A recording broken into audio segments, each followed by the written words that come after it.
വാർത്തയാണ്. സംസ്ഥാനത്ത് മഴക്കെടുതിയിൽ ഇന്ന് 3 മരണം. 5 ജില്ലകളിൽ രാത്രി അതിതീവ്ര മഴയ്ക്ക് സാധ്യതയുണ്ടെന്ന് കാലാവസ്ഥാ നിരീക്ഷണ കേന്ദ്രം മുന്നറിയിപ്പ് നൽകി. പത്തനംതിട്ട, ആലപ്പുഴ, കോട്ടയം, എറണാകുളം, ഇടുക്കി ജില്ലകളിലാണ് റെഡ് അലർട്ട് പ്രഖ്യാപിച്ചത്. 7 ജില്ലകളിൽ ഓറഞ്ച് അലർട്ടും പ്രഖ്യാപിച്ചു.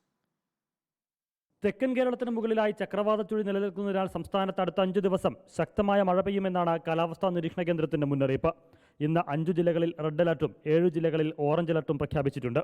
പത്തനംതിട്ട, ആലപ്പുഴ, കോട്ടയം, എറണാകുളം, ഇടുക്കി ജില്ലകളിലാണ് റെഡ് അലർട്ട്. തിരുവനന്തപുരം, കൊല്ലം, തൃശൂർ, പാലക്കാട്, മലപ്പുറം, കോഴിക്കോട്, വയനാട് ജില്ലകളിൽ ഓറഞ്ച് അലർട്ടും പ്രഖ്യാപിച്ചിട്ടുണ്ട്. നാളെ 7 ജില്ലകളിൽ ഓറഞ്ച് അലർട്ടും മറ്റിടങ്ങളിൽ യെല്ലോ അലർട്ടുമുണ്ട്. വിഴിഞ്ഞം മുതൽ കാസർഗോഡ് വരെ നാളെ രാത്രി 11:30 വരെ ഉയർന്ന തിരമാലയ്ക്കും കടലാക്രമണത്തിനും സാധ്യതയുണ്ടെന്ന് ദേശീയ സമുദ്ര സ്ഥിതി പഠന ഗവേഷണ കേന്ദ്രം അറിയിച്ചു. ഇനിയൊരു അറിയിപ്പുണ്ടാകുന്നതുവരെ കേരള തീരത്ത് നിന്ന് കടലിൽ പോകുന്നതിനും വിലക്കുണ്ട്. ശക്തമായ കാറ്റും മോശം കാലാവസ്ഥയും കണക്കിലെടുത്താണ് നിർദ്ദേശം. തീരദേശ മലയോര മേഖലകളിൽ കനത്ത ജാഗ്രത തുടരണമെന്ന മുന്നറിയിപ്പ് ആവർത്തിക്കുകയാണ് ദുരന്ത നിവാരണ അതോറിറ്റി.